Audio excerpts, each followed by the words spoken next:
Forgive me. When I saw you awaken, I could not... It was such a relief. We feared you might never wake up. Now, Astinian. If Master Alphino thought any less of you, you would still be Nidhogg's plaything.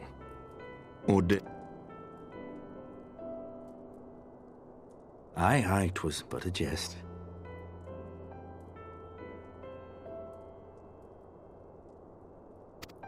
I thank you, Alphino.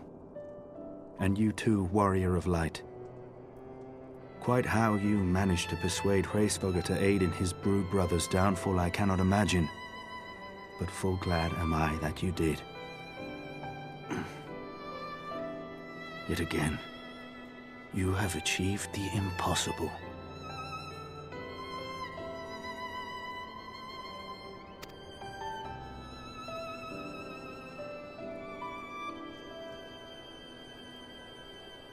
I, for my part, owe you an apology.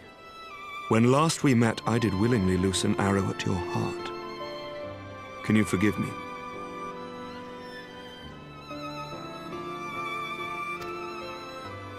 There is naught to forgive, Hameric. You but acted in defense of Ishgard as is your duty. Were you any less single-minded about it, I would not follow you into battle, nor trust you at my back. Besides, I had come to the selfsame conclusion, that I would have to perish for Nidhogg to be stopped. So let us dispense with the hand-wringing.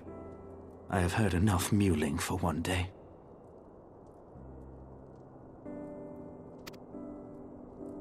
Oh!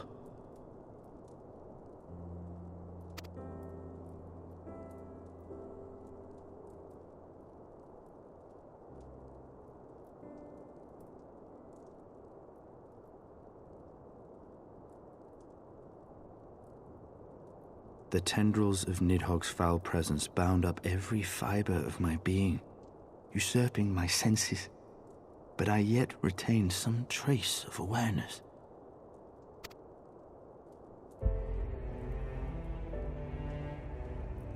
The worm's mind was as a vast and tumultuous sea. Endlessly its black waters churned, his grief and despair at Ratatoska's murder never calming, never receding. Driven by this surging current came wave upon wave of unrelenting rancor. It was the very image of my own heart. There I saw the dark reflection of the hatred I felt after Nidhogg slew my family, when no path remained save vengeance against dragonkind.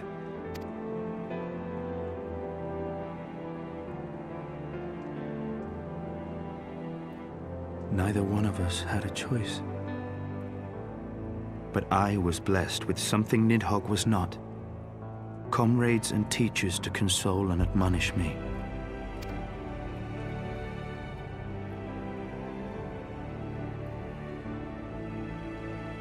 Had I not had them to gainsay my obsession, it would surely have consumed me as Nidhogg's did him, and we would have been in all respects alike.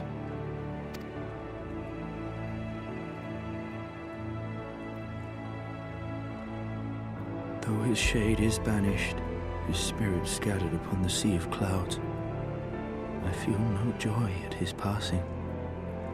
Where once I craved vengeance, I now crave rest.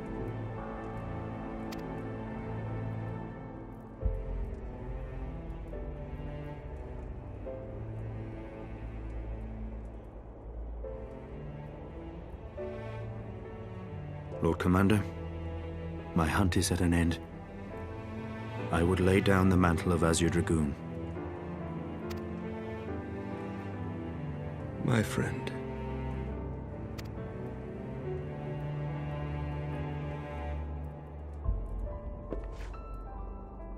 He has tired himself with too many words. I doubt not that he will make a full recovery, but he must be allowed some few days of quiet.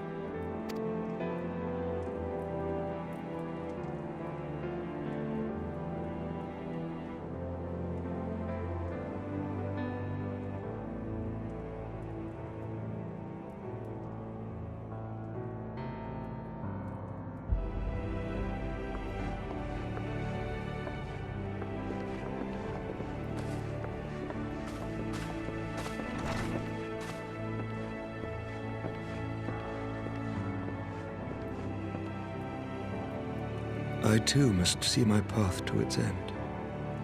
Sleep well, my friend.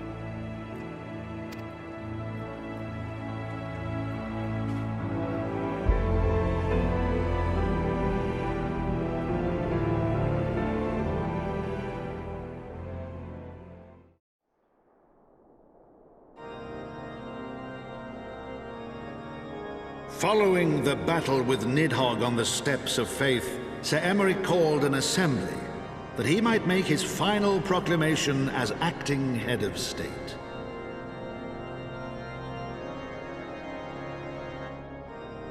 'Twas there, with one decree, that the 1,000-year rule of the archbishops was ended, paving the way for a new republic.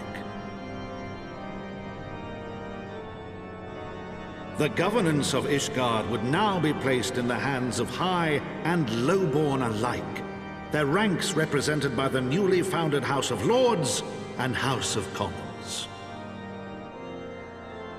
Church was separated from state. The foundation for change had been carefully laid, and the reforms proposed by Ishgard's new government passed into law without incident. His duty done, Emeric de Burrell gladly stepped down from the Archbishop's dais, only to be raised unto the highest seat in the House of Lords.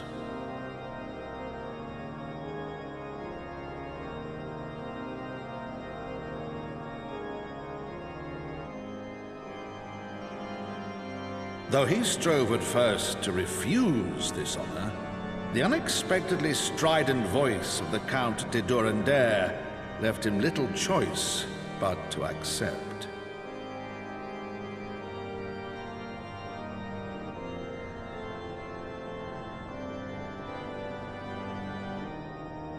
And so it was that the winds of gentle revolution came to stir.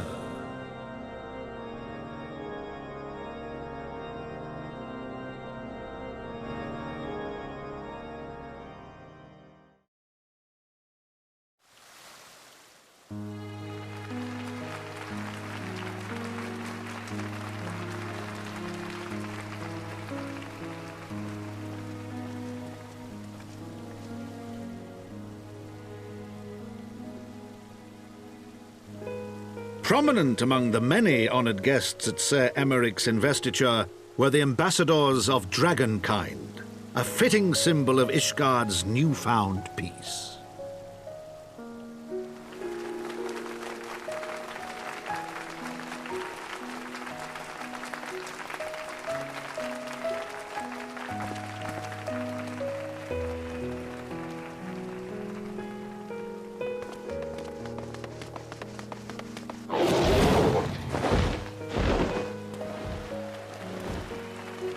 The people looked on in awe as he soared through the heavens on Dragonback. And by their cheers did they hail him an azure dragoon for a new age.